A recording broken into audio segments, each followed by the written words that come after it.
Everyone welcome to cooking with Asha channel. নতুন আর একটি recipe নিয়ে হাজির হয়ে গেলাম।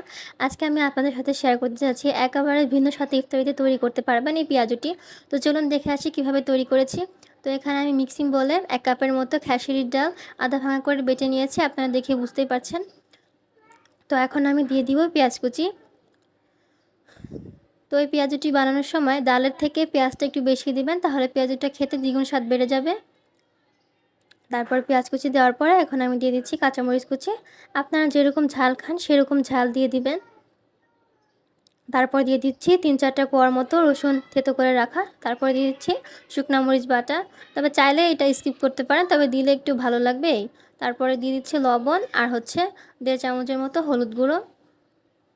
এটা দেওয়ার পরে এখন আমি দিয়ে দিব পরিমাণ মতো কেটে রাখা ধনিয়া পাতা। তারপরে দিয়ে দিচ্ছি পুদিনা পাতা।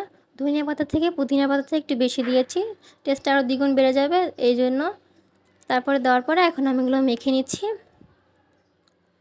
তো খুব ভালোভাবে ডালের সাথে মশলাটাকে খুব ভালোভাবে মেখে নিব।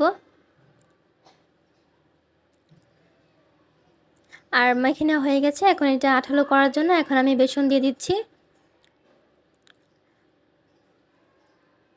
তো আপনাদের যেরকম পরিমাণ বেসন লাগবে সেরকম বেসন দিয়ে দিবেন।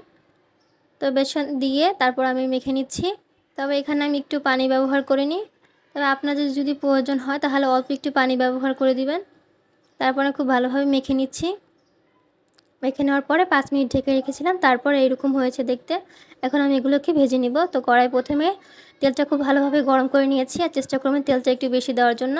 তারপরে যেটা রেস্টে রেখেছিলাম, তারপরে এখন অল্প অল্প করে ডালটা হাতে নিয়ে এখন তেলের মধ্যে দিয়ে দিচ্ছি। তো কড়াইয়ের মধ্যে যে কয়টা আটে সে কয়টাই আমি দিয়ে দিচ্ছি। তো এটা কিন্তু বোঝানোর কোনো উপায় নেই, আপনাদের দেখে বুঝে নিতে হবে।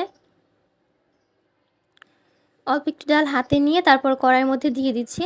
আর এই পর্যায়ে জালটা থাকবে মিডিয়াম আঁচে রেখে 4 মিনিটের মতো ভেজে নিতে হবে। এক পাশটা যখন ভাজা হয়ে যাবে তখন আমি আরেক পাশটা উল্টিয়ে দিয়ে ভেজে নিচ্ছি। তো 4 মিনিটের মতো ভেজে নিয়েছি, আপনাদের এখন দেখিয়ে দিচ্ছি কীরকম হয়েছে দেখতে। দেখতে কিন্তু খুব সুন্দর ব্রাউন কালার চলে এসেছে। এখন আমি এগুলোকে উঠিয়ে নিব। তো খুব সহজেই তৈরি হয়ে গেল এই পেঁয়াজুটি। আপনারা চাইলে ইফতারি রেসিপিতে এগুলো রাখতে পারেন, খেতে কিন্তু খুবই ভালো লাগবে। আর অবশ্যই আমার চ্যানেলটিকে সাবস্ক্রাইব করে দিবেন।